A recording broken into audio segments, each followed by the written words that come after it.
최근에 이제 그런 생각을 저는 주로 많이 합니다. 세상은 일종의 전쟁터가 같다. 전쟁터. 어떤 의미에서 전쟁터인가 하면, 사람들의 마음속에서 자꾸 이렇게 절망하게 하고 낙심하게 하는 그런 바람이 계속 부는가 하면, 한쪽에서는 절망을 소망으로 바꾸게 하고, 그리고 긍정적으로 세상을 바라보게 하는 그런 영적인 바람과의 전쟁이 일어나고 있다. 그런 생각을 많이 합니다. 우리 하나님을 믿는 사람조차 마음속에도 때때로 낙심할 때가 많은 거예요. 근심하고 걱정하고 낙심하고, 내가 지금까지 잘 이어왔던 게 정말 사실일까? 이제 그런 낙심이 들어올 때가 있어요, 종종. 그럴 때마다 다시 한번 자신을 쳐다보지 말고, 또 주변의 세상 사람들을 쳐다보지 말고 하늘을 쳐다봐야죠. 하나님, 나의 도움이 어디서 오나? 천지를 지으신 여호와 하나님께로부터 온다. 하나님을 쳐다보면 다시 소망을 가지게 되고 낙심을 극복하게 되고, 그렇습니다. 그래서 늘 영적인 의미에서 전쟁이 있습니다. 하나님을 믿지 않는 사람들의 마음은요, 가는 방향이 확실히 정해져 있어요. 그건 내일이면 죽을 것이다. 인생은 허무하고 무상한 것이다. 그렇게 믿어요. 그렇게 확실히 믿고, 어떻게든지 이 세상 사는 동안이라도 어떻게 먹고 마시고 즐겨볼까, 그런 생각으로 자꾸 이렇게 생각을 하고 그렇게 말을 하고 그렇게 삽니다. 아니 그냥 죽는 거는 틀림없는 사실이다. 죽고 없어진다. 이렇게 생각하는 거예요. 그러나 우리 하나님을 믿는 사람은요, 죽음이 끝이 아니잖아요. 다시 부활할 것이고 하나님 앞에 우리가 갈 것이고 그 심판대 앞에 섰을 때 하나님의 은혜를 덧입어서 힘입어서 예수 그리스도를 믿는 믿음으로 선 사람은 부활하고 영생을 얻을 것이고 또 하나님의 아들이라는 하나님의 딸이라는 신분을 얻을 것이고 하나님이 다스리는 그 나라 속에는 사랑과 평안이 넘칠 것입니다. 그런 소망을 가지고 삽니다. 이 믿음을 가지고 소망을 가지고 살면 그 미래에만 그치는 일이 아니라 미래에 그치면 오늘은 뭡니까? 미래에 대한 소망을 확실히 가지게 되면 실존적으로 오늘도 그 소망이 우리에게 영향을 미치는 거예요. 그래서 마음속에 소망이 있고 기쁨이 있고 감사가 있고 평안이 찾아오게 됩니다.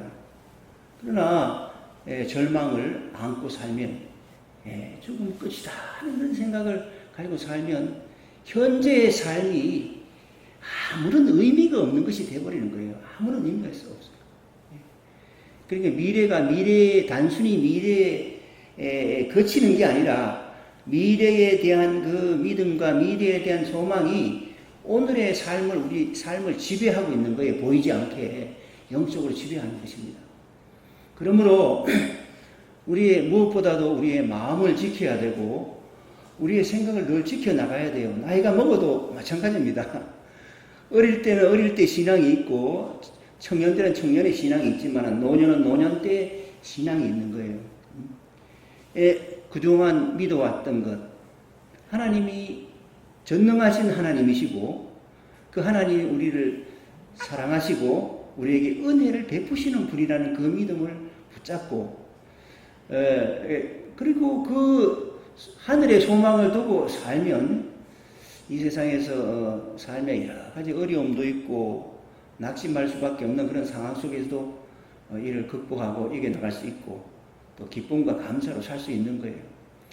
사람은 늙고 병들고 죽음이라는 것이 딱 찾아오지만은 그 가운데 불멸의 소망, 그치 않는 소망을 가지고 사는 것이 우리의 신자입니다. 천지를 창조 전능하신 하나님, 그 하나님께서 우리에게 예수님을 보내셨잖아요. 예수님을. 하나님의 아들 예수를 보내셨어요. 구세주로 보내셨어요. 이게 이 역사 속에 예수님을 보냈다는 이 사실이 굉장한 것입니다. 역사 속에.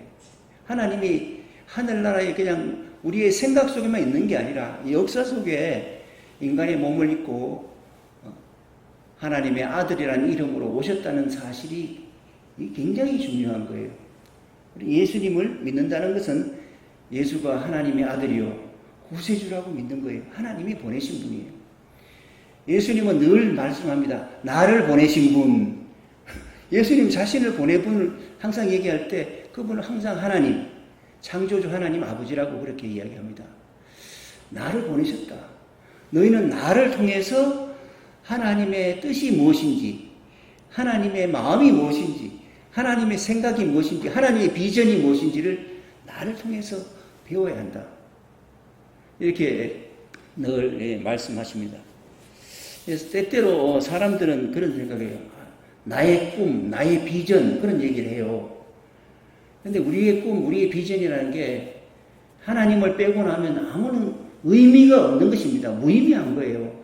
이 세상에서 얻을 수 있는 부와 권력과 명예라는 것은 지나가는 것이에요.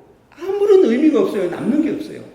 하나님이 주시는 영원한 생명, 사는 게 중요한 것이죠. 사는 게. 삶이 없다면 다 험한 것입니다. 몸이 아파서 의사로부터 당신은 얼마밖에 못 삽니다 하고 진단을 받으면 그 남은 6개월이고 1년 동안 생각하게 되는 것은 산다는 게 이렇게 중요하구나. 죽으면 아무런 의미가 없는 거예요. 모든 사람에게 잊혀진 존재가 되고 무의미한 것이 되어버린다면 그건 얼마나 기가 막힌 일입니까?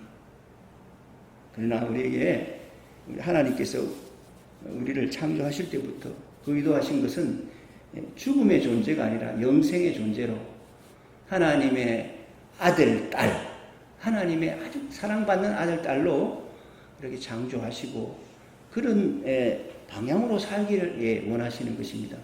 저 자주 인용하는데요. 중요한 것은요, 항상 암송이 되어 있어야 돼요. 하나님이 세상을 이처럼 사랑하사. 하나님이 이렇게 사랑하셨다는 거예요. 창조주 하나님이, 전능하신 하나님이, 역사를 섭리하시는 하나님, 우리를 사랑하셨다. 여기에 우리의 소망이 달려있는 것입니다. 사랑하셨어요. 그래서 구체적으로 어떻게? 이 세상에 하나님의 아들, 독생자를 세상에 보내셔서 누구든지 그 예수님을 영접하고 믿고 의지하고 따르면 영생을 얻게 하신 거예요. 그래서 이 세상에 70억, 80억이 된 인구가 그렇다는데 70억이 다 여러분을 향해서 죽으면 끝이다! 이렇게 만다. 그런 말을 한다 할지라도 나는 그렇지 않다. 나는 부활하고 영생할 것이고 전능하신 하나님이 나를 살게 하실 것이다. 그 영생의 소망을 붙잡아야 되는 거예요. 그러면 이 세상의 모든 삶이 밝아지고 의미가 있게 되는 것입니다.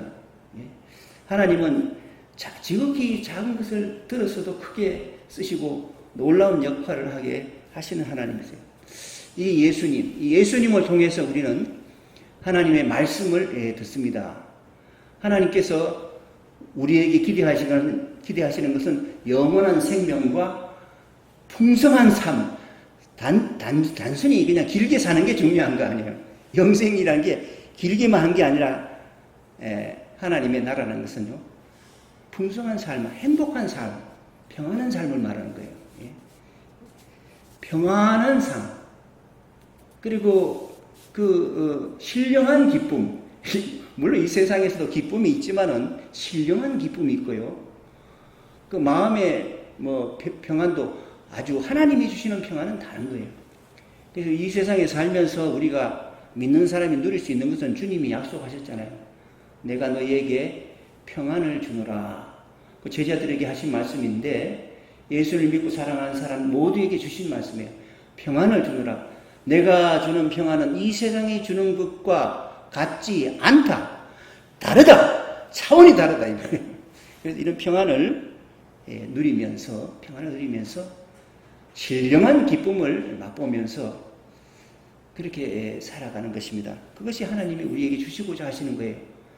영원한 생명과 참된 평안과 기쁨, 그런 것을 주시기를 원합니다. 이렇게 주시기 위해서 우리에게 하신 여러 가지 있는데 말씀으로 우리에게 가르치신 내용을 우리가 지금 계속해서 보고 있는데요. 지난주에 이어서 말씀 보고 있는데 지난주의 말씀의 마지막 절은 그런 말씀이에요. 너희 아버지의 자비로우신 같이 너희도 자비로운 자가 되라. 우리 하나님이 자비로우신 것처럼 너희도 자비로운 사람이 되라. 하나님이 온전하신 것처럼 너희도 온전한 사랑의 사람이 되라. 이런 거예요. 온전한 사랑. 우리는 사랑할 때요, 지난주에 말씀을 보게 되면 나를 존경해주고 나한테 친절하게 해주고 나한테 잘해주는 사람 사랑하기 쉬워요. 그럼 사랑합니다. 잘해주니까. 돈 빌려줄 때도 받을 거 생각하면서 틀림을 받을 수 있어 이렇게 생각하고 빌려주는 거 아닙니까? 그러나 다 그런 거래는 특별할 게 없어요. 그런 일은 누구나 다 하는 거예요. 누구나 다. 그러나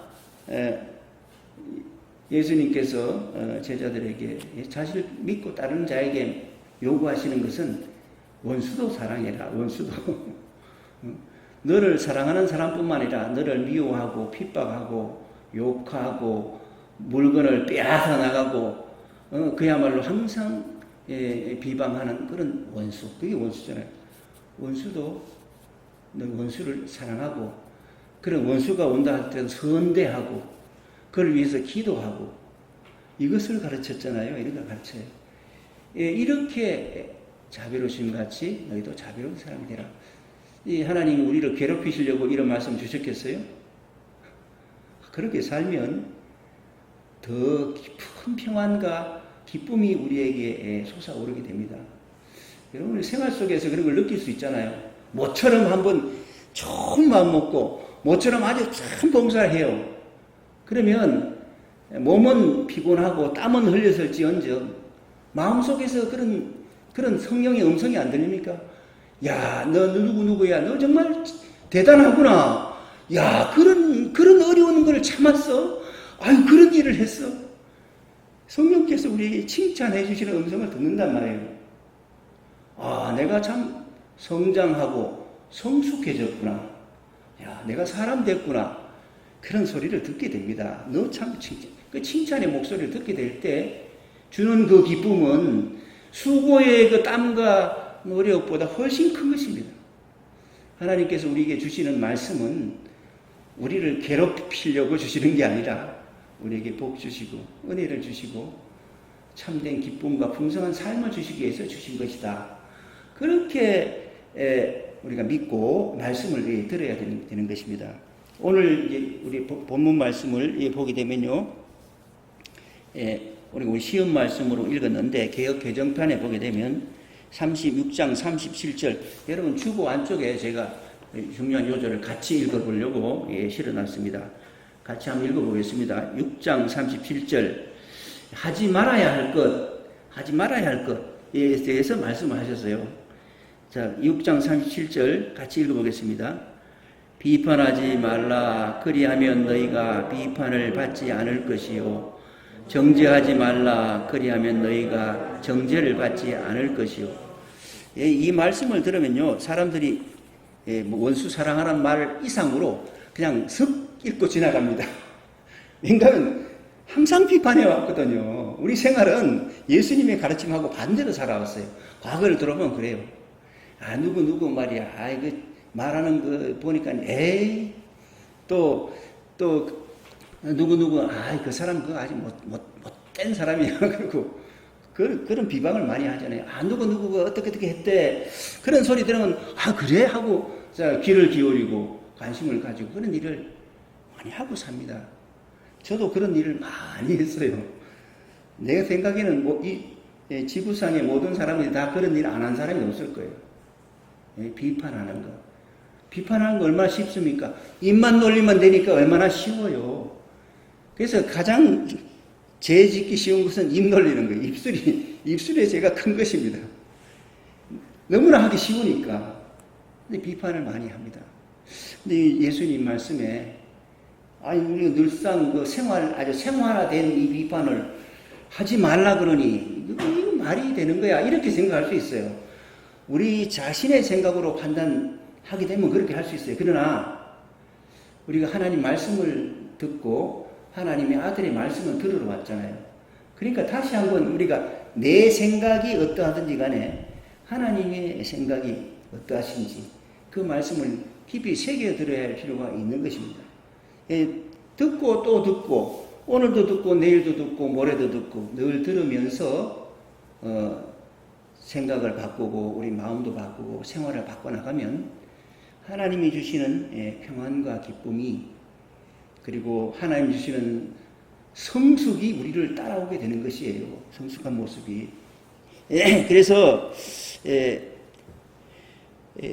비판이라는 것은 심판의 의미도 있고 비판이라는 의미도 있고 그러니까 그걸 누구냐 하는 거야. 그냥 비판하는 게 아니라 사람을 우리가 만나는 이웃을 비판하지 말라는 거예요. 여러분 비판해야 될 것은 잘못된 생각, 사상, 이념, 사람을 상대로 하지 않는 것은 우리가 비판할 수 있어요. 그러나 사람이 관련된 부분에 있어서 사람을 비판하지 말라는 뜻이라고 우리가 해석하면 됩니다. 제가 그 전에 어느 교도소 그 입구에 캐치프레이즈가 하나 걸려 있는 거를 지금 평생 안 잊어버리는데 충격적인 말이에요. 죄는 미워하되 사람은 미워하지 말라. 아니 성경 말씀이 거기 있더라고요. 거기 붙었어요. 죄는 미워하되 사람은 미워하지 마라. 여러분 예수님이 세상에 오신 것이 죄인을 불러서 회개하게 하려고 오셨다. 그렇게 말씀하시고요. 죄인을 불러 제자로 삼고 하나님의 일꾼으로 삼으셨잖아요. 레위 같은 죄인을 미워하지 마라. 죄인은 사람은 언제든지 생각도 바꾸고 마음도 바꾸고 바뀌어질 가능성이 있는 거예요. 그래서 딱 정해서 저 인간은 틀렸어. 저 사람은 이렇게 못 박지 말라고. 그래서 비판하지 말라는 건 사람에 관계된 것을 사람에 대해서는 비판하지 말라. 그런 뜻이라고 볼 수 있습니다. 여러분 그 밑에 야고보서 4장 11절 말씀 12절 말씀 있는데 우리 같이 한번 읽어보겠습니다. 형제들아 서로 비방하지 말라. 형제를 비방하는 자나 형제를 판단하는 자는 곧 율법을 비방하고 율법을 판단하는 것이라. 율법을 판단하면 율법의 준행자가 아니요 재판관이로다. 입법자와 재판관은 오직 한 분뿐이시니 능히 구원하시기도 하시며 멸하기도 하시느니라. 너는 누구이기에 이웃을 판단하느냐. 이 야고보서 예수님의 제자죠. 야고보가 하는 얘기입니다. 서로 비방하지 말라는 말이 율법에 나와 있어요. 많이 나와 있어요. 차원이 다르지만은. 그런데 율법에 나와 있는데 형제를 비방한다고 하는데 우리가 만나는 이웃을 비방하는 거예요. 저 사람은 안 돼. 쟤는 싹이 노래 이렇게 얘기하잖아요. 그렇게 비방하지 말라는 거예요. 그런데 그 비방을 하면 하나님이 주신 율법을 어기는 거 아닙니까? 하나님 주신 율법을 어기는 것은 그 죄가 율법을 비방하고 율법을 판단하는 것과 같다 이 말입니다. 하나님의 말씀 틀렸어. 비방 안 하고 어떻게 살아? 그와 같은 말과 똑같은 말이에요. 그런 뜻이에요. 그러면서 네가 율법을 판단한다면 하나님이 세워놓은 율법을 판단한다면 도대체 너는 어떤 인간이냐? 이렇게 질문하는 거예요. 너는 율법의 준행자, 율법을 순종하는 사람이 아니라 재판관이로다. 네가 재판관이야. 네가 하나님이야. 이런 뜻입니다. 그래서 입법자와 재판관은 오직 한 분뿐이시니 능히 구원하기도 하며 멸하기도 하시는 그분이 하나님이 아니겠습니까? 그래서 너는 누구이기에 이웃을 판단하느냐? 우리는 사람에 대해서는 우리가 만나는 사람에 대해서는 판단하거나 심판하거나 정죄하거나 단죄라고 합니다만은 하지 말라고 하시는 거예요. 그렇게 남을 비판하면 그렇게 비판하는 그 순간에 자기의 심리가 어떤 심리가 되는가, 내가 이렇게 비판한 것처럼 다른 사람도 다 나를 비판할 거야. 그런 생각을 가지게 돼요. 그러면 마음이 움츠러듭니다. 내가 비판할 때 그 살벌하 좋지 않은 그 마음으로 다른 사람이 나를 비판한다고 생각하게 되면 마음이 편하겠어요? 낙심하게 되죠. 조심하게 되고 움츠리게 되고 그렇게 되는 것입니다. 그래서 비방하는 것은 하나님의 뜻이 아니다. 그런데도 비방하는 것은 하나님이 세운 법을 비방하는 것이고 그렇게 사는 법을 비방하는 것은 너 자신이 하나님 말씀 앞에 순종하려는 태도가 아니라 재판하는 재판과 같은 위치에 자기를 세우는 것이다. 교만한 사람이 되는 것이다 이 말입니다. 그렇게 말씀을 야고보서가 말씀합니다. 그 밑에 말씀을 또 한번 보겠습니다. 우리 사도 바울이 주시는 말씀이에요. 사도 바울이 교회 생활 속에서 주시는 말씀인데 로마서 14장 1절에서 14절까지 같이 읽어보겠습니다. 믿음이 연약한 자를 너희가 받되 그의 의견을 비판하지 말라. 어떤 사람은 모든 것을 먹을 만한 믿음이 있고 믿음이 연약한 자는 채소만 먹느니라. 먹는 자는 먹지 않는 자를 업신여기지 말고 먹지 않는 자는 먹는 자를 비판하지 말라. 이는 하나님이 그를 받으셨음이라. 남의 하인을 비판하는 너는 누구냐? 그가 서 있는 것이나 넘어지는 것이 자기 주인에게 있음에 그가 세움을 받으리니 이는 그를 세우시는 권능이 주께 있음이라. 아멘. 우리 신앙생활하는 사람도요, 초신자가 있고 오래된 신자가 있어요. 성숙한 신자가 있고 이제 막 시작한 사람이 있어요. 막 신앙생활 시작하는 사람은 성경 글자 한자 한자에 조심스럽습니다. 그 말씀 한자 한자에. 그런데 오랜 신앙생활 하다 보면 말씀 글자 한자에 중요한 게 아니라 성경 전체 속에서 하나님이 내게 주시는 말씀이 무엇인가, 그렇게 성숙한 태도로 봐요. 근데 신앙이 초신자일 때, 아직 어릴 때, 아직까지 충분히 성숙하지 못했을 때는 그 사람이 교회 안에서 무슨 얘기할 때 유치하게 말하는 수가 많아요. 유치하게. 아직 어리니까. 네? 오늘 이 본문 말씀은 옛날 사도 바울이 있을 때 그 문화 속에서 일어난 일들이에요. 어떤 사람, 그 당시에 성경 말씀에 우상을 섬기지 마라, 그리고 우상하게 바친 재물을 먹지 마라, 그런 문화가 있었단 말이에요. 우상에. 그런데 시장에 내다 파는 거 사먹는데 그게 우상에게 바친 건지 안 바친 건지 알 수가 없어요. 그래서 믿음이 약한 사람은 아이고 내가 저거 우상에 바친 걸 먹으면 안 될 텐데 해가지고 채소밖에 안 먹어요. 채소밖에. 그래 믿음이 좋은 그 당시 좋은 신자는 다 그런 거 가리지 말고 그런 거 하나님이 주신 것 그렇게 받아들이면서 아무거나 고기도 먹고 다 먹어요. 근데 그렇게 잘 먹는 사람 입장에서 채소만 먹는 사람을 바라볼 때 아이고 어린 것, 어린 내려갈 때 그런 식으로 비방하는 거예요. 그렇게 하지 말라는 거예요. 믿음이 약한 자, 조금 생각이 부족한 사람, 어린 사람을 기쁨으로 받아들이고 영접해서 그렇게 해야지. 그런 사람조차도 비방하지 마라. 그런 말씀을 하십니다. 이건 사도 바울이 우리에게 권하는 권면의 말씀이에요. 자, 그 다음에 뒤편에 주보 뒷면에 보게 되면 고린도전서 4장 접어서 겉면에 보게 되면 4장 3절에서 5절까지 말씀입니다. 같이 한번 읽어보겠습니다. 너희에게나 다른 사람에게나 판단받는 것이 내게는 매우 작은 일이라. 나도 나를 판단하지 아니하노니 내가 자체가 아무것도 깨닫지 못하나 이로 말미암아 의롭다함을 얻지 못하노라. 다만 나를 심판하실 이는 주시리라. 그러므로 때가 이르기 전 주께서 오시기까지 아무것도 판단하지 마라. 그가 어둠에 감추인 것들을 드러내고 마음의 뜻을 나타내시리니 그때에 각 사람에게 하나님으로부터 칭찬이 있으리라. 사도 바울은요, 다른 사람이 비방을 많이 했어요. 돌아다닐 때 여러 가지 비방을 엄청 많이 듣고 핍박도 받고 그랬어요. 근데 자기가 전도한 그 사람, 그래서 자기로 말미암아 믿게 된 사람으로부터 비방도 받고요.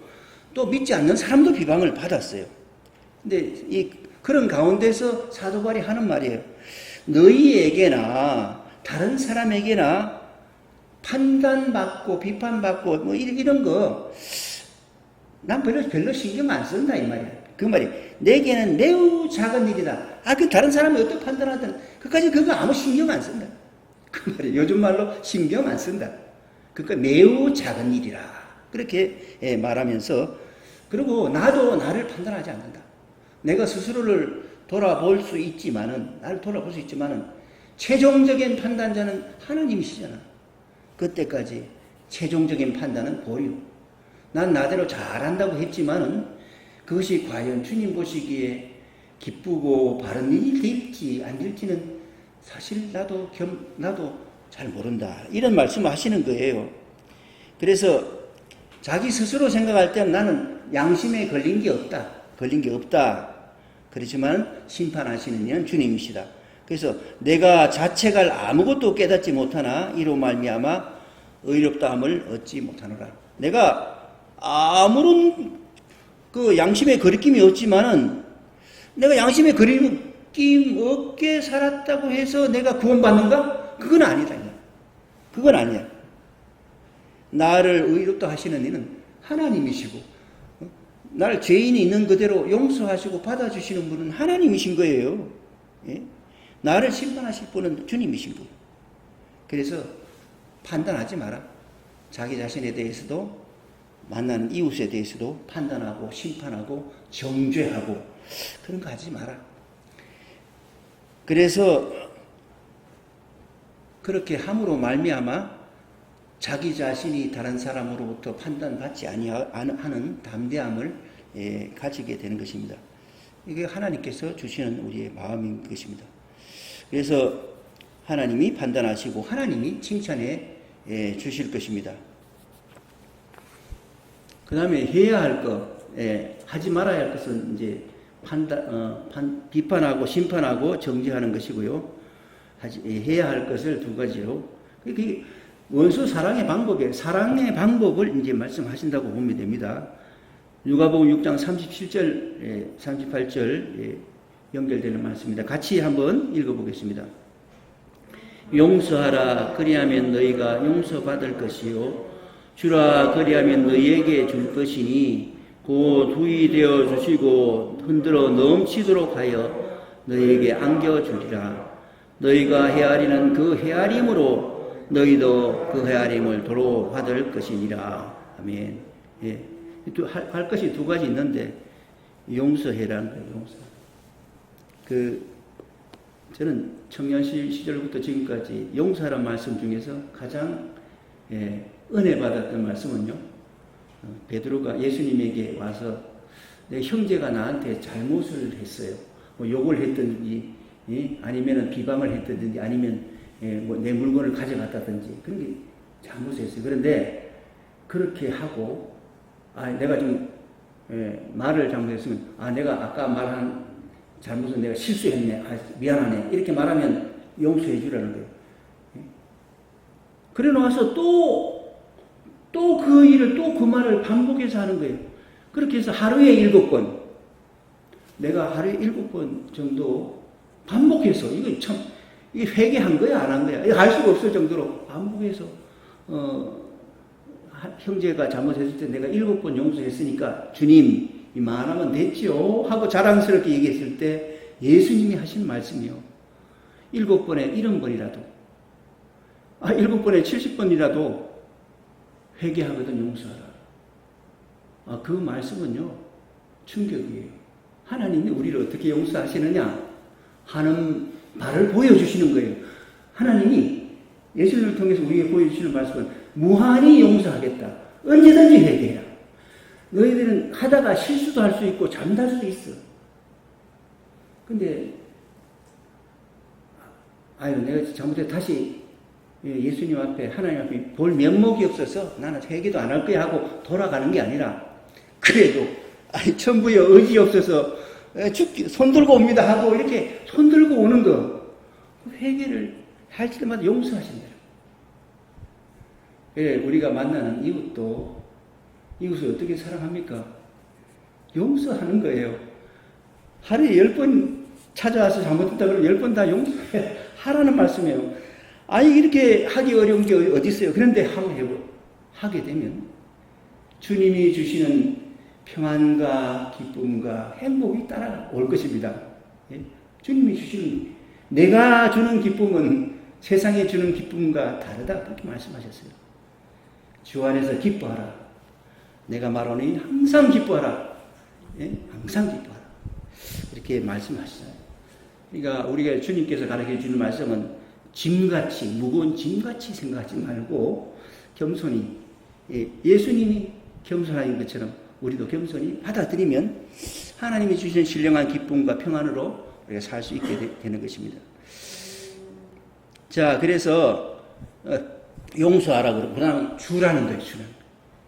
여러분, 여러분이 가진 것이 무엇이 있든지 간에 다른 사람을 대접하고 주는 것을 기뻐하는 것은 정말 주는 그 물건 이상의 신령한 기쁨이 따라옵니다. 하나님의 칭찬이 따라오는 거예요. 별로 가진 것 없어요. 그렇지만은 나눠줬어요. 주는 게 중요한 거예요. 주는 게 또 물질만 주는 게 아니에요. 제 생각이 납니다. 옛날에 케네디 대통령이 연설하러 다니는데 어느 길거리에 구걸하는 사람이 한 푼 줍시오 그랬어요. 연설하러 다니는데 돈이 준비가 안 되나 주머니 뒤적거리 안 없으니까 그냥 손 내밀어가지고 악수 한 맙시다.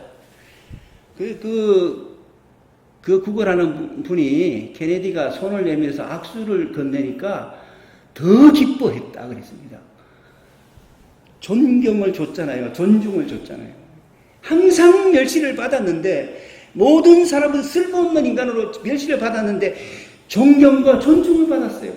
기뻐하는 거예요. 인간의 진정한 기쁨은 먹고 마시는 데 있는 게 아니라 존경받고 사랑받는 데 있는 것입니다. 주라예요. 주라. 무엇이든지 있는 것 가지고 주라. 섬기라. 섬기면 그것이 더 기쁜 거예요. 섬김을 물질로 생각해가지고 많이 주는 거 양을 따지는데 그 양의 목적이 있는 게 아닙니다. 마음이 있는 거예요. 주는 마음. 하나님이 내게 주신 것.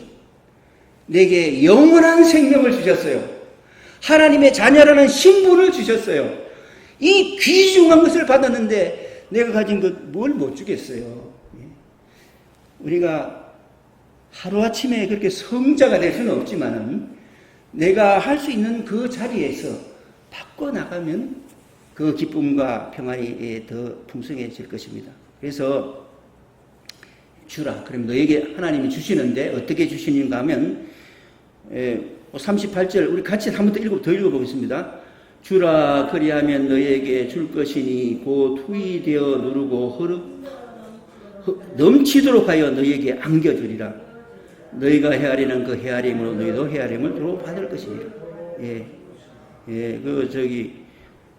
주시는데 후이 주시겠다.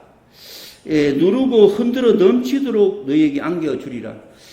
제가 어릴 때는 대박으로 이렇게 쌀을 이렇게 팔고 사고 했어요. 그래서 대박을 퍼가지고 부어가지고 싹 깎아서 이렇게 주고 그랬는데 그런 표현이에요. 이렇게 흔들어서 잘 흔들면요. 싹 깎아졌는데도 또 가라앉아요. 흔들어서 꽉꽉 눌러가지고 흘러 넘치도록 하나님 주실 것이다. 그런 풍성한 것을 주실 것을 약속하셨어요. 풍성한 기쁨이 따라옵니다. 몇 배, 몇십 배, 몇백 배의 60배, 100배의 기쁨이 우리에게 찾아오게 될 것을 믿습니다. 그리고 한마디로 말해서 하나님이 우리에게 기대하시는 사랑은 이웃 사랑은 하나님이 우리에게 주신 것을 감사히 받고 그와 같은 주님의 삶을 본받아서 자비로운 사람이 되어서 자비롭게 살아라. 그 말이에요. 그러면 하나님은 칭찬이 있을 것이다. 그런 말씀하셨어요. 마지막 한 절만 또 보겠습니다. 이 마태복음 25장 40절까지 같이 읽어보고 40절까지만 읽어보겠습니다. 이에 의인들이 대답하여 이르되 주여 우리가 어느 때에 줄인 것을 음식을 대접하였으며 목마르신 것을 보고 마시게 하였나이까? 어느 때에 나그네 되신 것을 보고 영접하였으며 헐벗은 걸 보고 옷 입혔나이까? 어느 때에 병드신 것이나 옥에 갇힌 것을 보고 가서 배웠나이까 하리니 임금이 대답하여 이르시되 내가 진실로 너희에게 이르노니 여기 내 형제 중에 지극히 작은 자 하나에게 한 것이 곧 내게 한 것이라. 우리가 만나는 이웃 한 사람 한 사람에게 한 것이 주님께 하신 거예요. 그래서 사도 바울이 그런 말이에요. 죽게 하듯 하라. 죽게 하듯. 주님께 하듯 하라. 하나님 따로 있고 사람이 따로 있는 게 아니고 우리가 만나는 사람은 다 주님께 하듯이 주님을 섬기듯이 그렇게 하라 이렇게 말씀하셨어요. 지극히 작은 자 하나에게 한 것이 곧 내게 한 것이다. 그렇게 간주하시겠다. 그렇게 말씀하셨어요. 그래서 최후의 심판의 기준이 이웃사랑에 있는 거예요. 이웃사랑에. 하나님의 사랑은 이웃을 내 몸과 같이 사랑하는 그 사랑에 달려 있어요. 천국에는 사랑할 능력을 많이 훈련받아서 배운 사람들이 가서 사는 곳입니다. 천국에 가서 이기적이고 천국에 가서 성질을 제대로 부리면 천국 살 수가 없는 거죠. 천국이 아니에요, 그건. 예? 사랑할 줄 아는 마음이 되는 거예요. 영원한 생명과 사랑할 줄 아는 마음, 그 속에 참된 평안이 있게 됩니다. 마지막 46절 같이 읽어보고 기도하겠습니다. 그들은 영벌에, 의인들은 영생에 들어가리라. 기도하겠습니다. 하나님 아버지 고맙고 감사합니다. 우리에게 오늘도 귀한 말씀을 읽고 묵상하고 나누게 하여 주심을 감사합니다. 이 말씀을 통해서 하나님이 우리에게 주시고자 하는 영원한 생명과 풍성한 삶을 누릴 수 있는 우리 모두가 되게 하여 주옵소서. 귀한 말씀을 우리가 들으며 날마다 성장하고 성숙해지어서 하나님이 주시는 기쁨을 맛보며 영생을 누리며 살아가는 저희 모두가 되게 하여 주옵소서. 예수 그리스도 이름으로 기도하옵나이다. 아멘.